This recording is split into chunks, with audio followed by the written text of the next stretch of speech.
Hey scholars, so today we're going to be moving into lesson 6.6, which deals with the Indian Removal Act.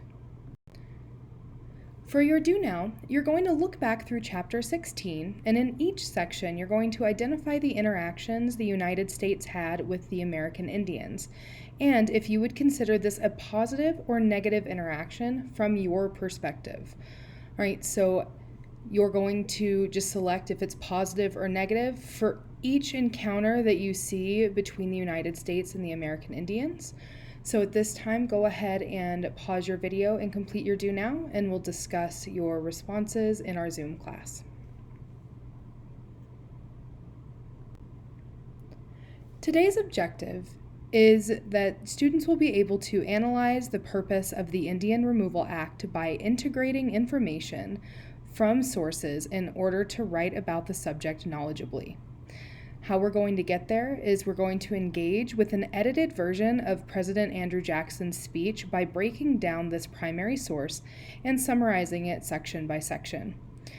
This is a very similar activity to how you broke down the Declaration of Independence in Unit 5 and how historians often examine primary sources still to this day. Again, I want you to recall our essential question. It's, was the United States justified in their expansion to the West?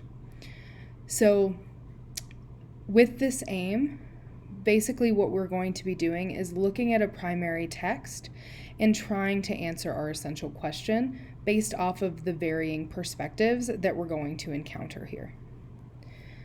So, let's take a look at our text. Today we're going to be looking at Andrew Jackson's message on Indian removal. This deals with the bill called the Indian Removal Act, and what it did was it provided an exchange of lands with the Native Americans residing in any of the states or territories in the United States, and for their removal west of the Mississippi River. So this is forcibly removing Native populations from their indigenous lands or from their lands that they were born into and pushing them west of the Mississippi River in order to make room for more of the settlers in the United States. I want you to take a look at the image at the bottom of your slide. Right, this is a drawing of Andrew Jackson, and it depicts him as a father figure. He's holding Native Americans on his lap as a father might hold a child. And the difference in size between President Jackson and the Native Americans indicates that they're seen as an inferior status compared to the president. This content today might be a bit challenging, and we'll talk about that on the next slide. But I want you to get an idea visually of kind of what the vibe is of this bill and of the gentleman that we're going to be reading about today. All right, so a little bit about our text. So this text is an edited source, so it's an edited primary source, meaning that we're not going to have the entire speech, and it's also been adjusted a little bit to make it a slightly easier read for you guys. This is a speech that he made to Congress in 1830, and the main thing I want to stress here is I need you to keep an open mind. More than likely, you're going to hear something that you don't agree with, and you might even be bothered by some of the things that we're reading today.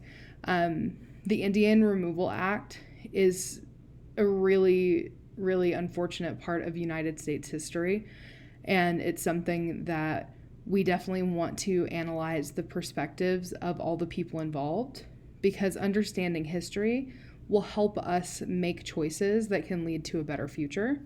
So I'm going to read through the editor's note that we have with this text before we jump in.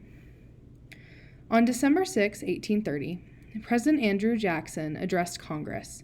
He was calling for the relocation of eastern Native American tribes to land west of the Mississippi River.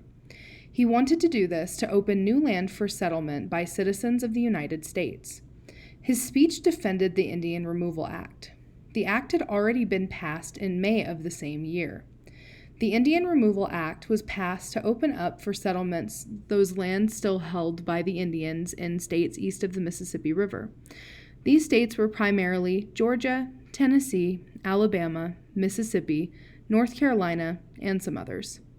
The policies of Jackson led to the killing of many Native Americans and made him one of the most controversial U.S. presidents to date. News ELA readers and teachers should be warned that this speech could be considered offensive by today's standards. News ELA does not support or endorse the content of this speech. We publish this content so that our mature readers might gain an understanding of multiple perspectives, and hopefully with that understanding, greater empathy, and a desire to end any future discrimination.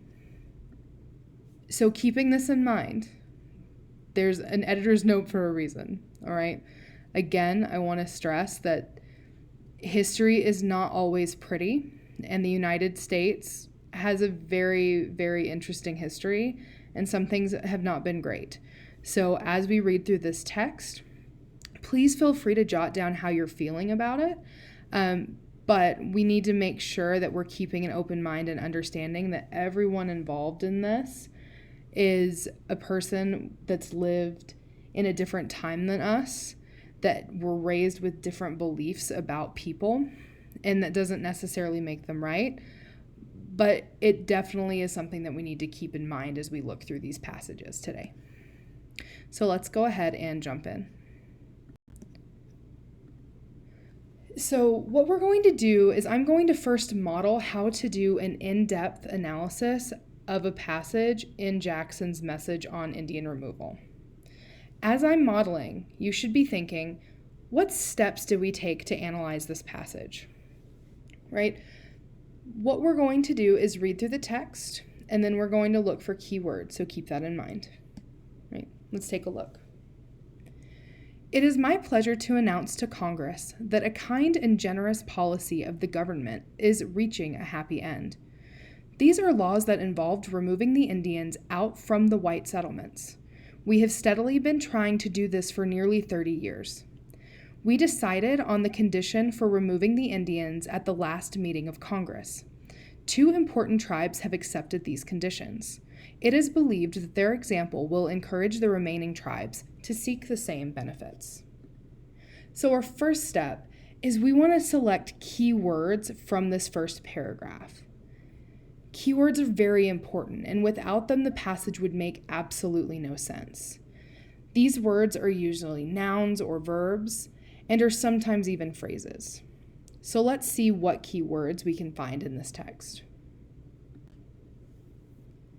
Some of the keywords and phrases that I found are kind, policy, removing, Indians, the phrase white settlements, and tribes. Next, what we're going to do is we're going to use some of these keywords to write a 2 to 3 sentence summary or restatement of what the message is of this paragraph in order to make sure that we know what the meaning is of what we just read. So let's look at our example of an exemplar summary of paragraph 1. All right. The summary that we came up with was, we've come up with a kind of policy for removing Indians from white settlements. 2 tribes have already done it, and we want more to do it too. Now, when you create your summary, it might look a little different from this, but make sure that you're using your own words, but you're also using keywords from the text like we did in our example. I want to remind you that the purpose of this analysis is to determine the purpose for the Indian Removal Act. So, we want to look at this text as historians. We want to try to take our opinions out of it for now, and we're just looking at what the key ideas and terms are in the text to make sure we can create really strong summaries. So let's go ahead and move on to paragraph 2.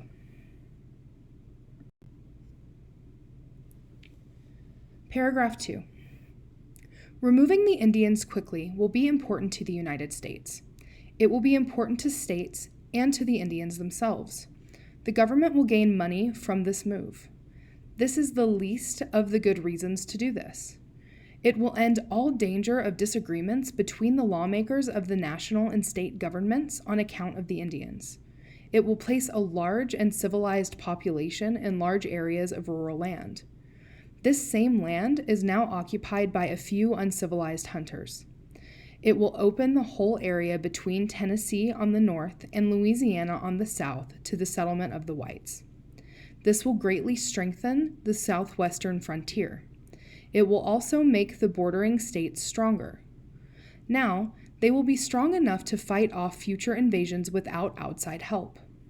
It will take the Indians out of the whole state of Mississippi and the western part of Alabama. This action will allow those states to grow rapidly in population. Their wealth and power will increase. This action will separate the Indians from close contact with settlements of whites. The Indians will be free from the power of the states. They will be able to seek happiness in their own way and under their own uncivilized rules. It will slow the spread of disease, which many of them are dying of. Perhaps it will cause them gradually to cast off their uncivilized ways. They might do this once under the protection of the government. Hopefully, they will listen to good advice. Perhaps they will become an interesting, civilized, and Christian community. So at this time, feel free to reread over your text or pause the video and create your summary of paragraph 2 on your worksheet. Paragraph 3. What good man would want to live in a country covered with forests and full of thousands of uncivilized Indians when they could live in our great republic? Who would not want to live in a land covered with cities, towns, and successful farms? They will be built with all the improvements which can be invented or created. Who would not prefer a land where more than 12 million happy people live? This land will be filled with all the blessings of liberty, civilization, and religion. Pause your video at this time and complete your summary for paragraph 3. Paragraph 5. And is it true that the wandering Indian is more attached to his home than the settled, civilized Christian? Is it harder for him to leave the graves of his fathers than it is for our brothers and children to do? Rightly considered, the policy of the national government toward the Indian is not only fair, but generous. He is unwilling to obey the laws of the states. He does not want to get along with their population. To save him from this alternative, or perhaps complete destruction, the national government kindly offers him a new home. It proposes to pay the whole cost of his leaving and relocating. At this time, pause your video and create your summary for paragraph 5, and then we'll wrap up our lesson.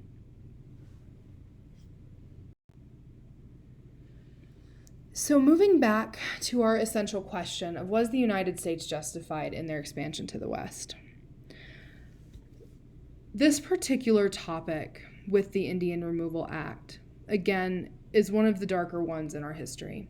We're going to read more over the next couple of lessons about what this really starts to look like in the scope of our history as Americans. But I want you to consider the question, how can our understanding of history, even the parts of history that are upsetting and offensive, lead to a better future? I'm really looking forward to discussing this information with you during our Zoom call. And please feel free, again, to write down any feelings or questions or opinions that you have for us to be able to discuss them in our class time. In our next lesson, you will learn about the impact of the Indian Removal Act and specifically how it affected the group of American Indians called the Cherokee and how it led them to an event called the Trail of Tears. So we will be continuing this conversation. So please make sure that if you have any questions about the Removal Act that you jot them down, and I look forward to seeing you during our class time.